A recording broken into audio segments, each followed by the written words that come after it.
আসসালামু আলাইকুম। আশা করি আমরা সকলে অনেক ভালো আছি। আমরা বাংলার গুরুত্বপূর্ণ একটি বিষয় নিয়ে কথা বলবো। যেখান থেকে বিভিন্ন প্রতিযোগিতামূলক পরীক্ষা যেমন বিসিএস, ব্যাংক এবং বিশ্ববিদ্যালয় ভর্তি পরীক্ষায়ও প্রশ্ন আসতে দেখা যায়। এটা যে শুধু আমাদের প্রতিযোগিতামূলক পরীক্ষার জন্যই জানতে হবে ব্যাপারটা আসলে এমন না। আমরা একজন বাঙালি, আমাদের মাতৃভাষা বাংলা।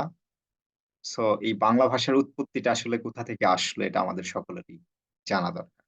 আমরা আজকে এই বিষয়টা নিয়েই কথা বলব। তো শুরু করি।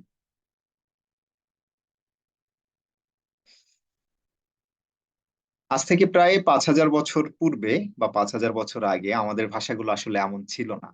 এখানে আমরা দেখতে পাচ্ছি ভাষা বংশ। ভাষা বংশ কি? পাশাপাশি ২ টা ভূখণ্ড বা ২ টা অঞ্চলের ভাষা যখন এক হয় তখন তাকে বলা হয় হচ্ছে ভাষা বংশ।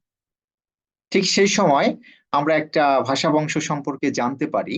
সেটা হচ্ছে ইন্দো ইউরোপীয় ভাষা বংশ। এই ইন্দো বলতে বোঝানো হয়েছে আ ইন্ডিয়া বা ভারতের যে অঞ্চল সেটা। আর হচ্ছে ইউরোপ বলতে ইউরোপের ওই অঞ্চলটাকে বোঝানো হচ্ছে। ইন্দো ইউরোপীয় ভাষার আবার ২ টা শাখা ছিল। এটা হচ্ছে শাখা। একটা হচ্ছে কেন্তম শাখা আর একটা হচ্ছে শতম শাখা। কেন্তম শাখায় হচ্ছে ইউরোপের মানুষ কথা বলতো। অর্থাৎ এই কেন্তম শাখা থেকে সৃষ্টি হয় ইংরেজি, ল্যাটিন, জার্মানি এবং আরো অনেক ভাষার।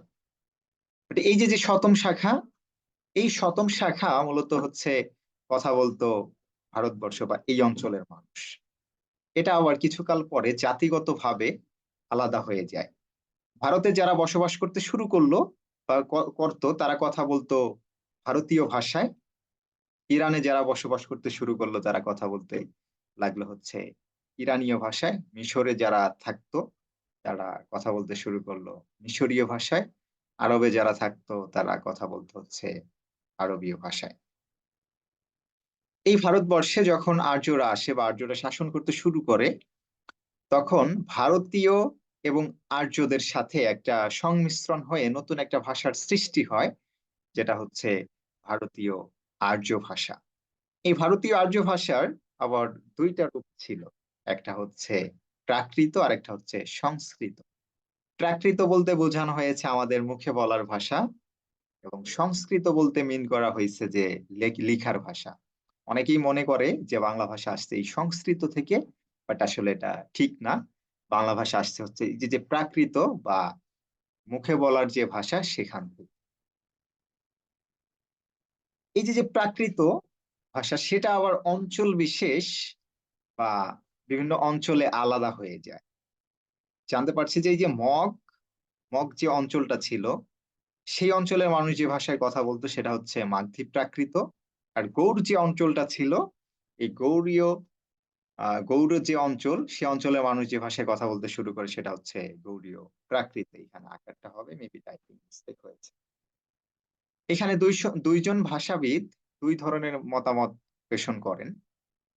ডক্টর মোহাম্মদ সুনীতি কুমার চট্টোপাধ্যায় তিনি বলেন বাংলা ভাষা আসছে হচ্ছে মাগধী প্রাকৃত থেকে, যেটা হচ্ছে ১০ম শতকে। আর ডক্টর মোহাম্মদ শহীদুল্লাহ মনে করেন বা বলেন যে বাংলা ভাষা আসছে হচ্ছে গৌড়ীয় প্রাকৃত থেকে, সেটা হচ্ছে ৭ম শতকে। তারপরে আমরা জানতে পারি অপভ্রংশ। অপভ্রংশ কি? যখন কোনো ভাষা বিকৃত হয় তখন তাকে বলা হয় হচ্ছে অপভ্রংশ। অর্থাৎ মাগধী প্রাকৃত এটা বিকৃত হয়ে আসে মাগধী অপভ্রংশ এবং গৌড়ীয় প্রাকৃত এটা বিকৃত হয়ে আসে হচ্ছে গৌড়ীয় অপভ্রংশ। তারপরে সরাসরি গৌড়ীয় অপভ্রংশ এবং মাগধী অপভ্রংশ এই ২ টার সংমিশ্রণে নতুন একটা ভাষার জন্ম হলো। নতুন একটা ভাষার জন্ম হলো, সেটা হচ্ছে বঙ্গ কামরূপী। এটা আমরা বলতে পারি অপভ্রংশেরই একটা রূপ।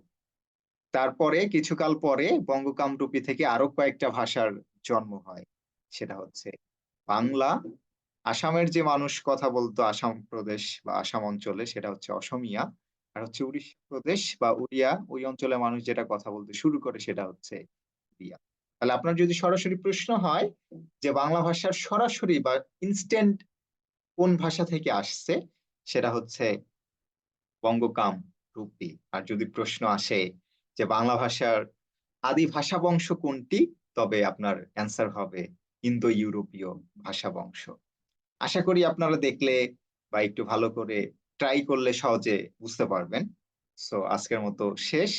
ভালো থাকবেন, নিরাপদ থাকবেন।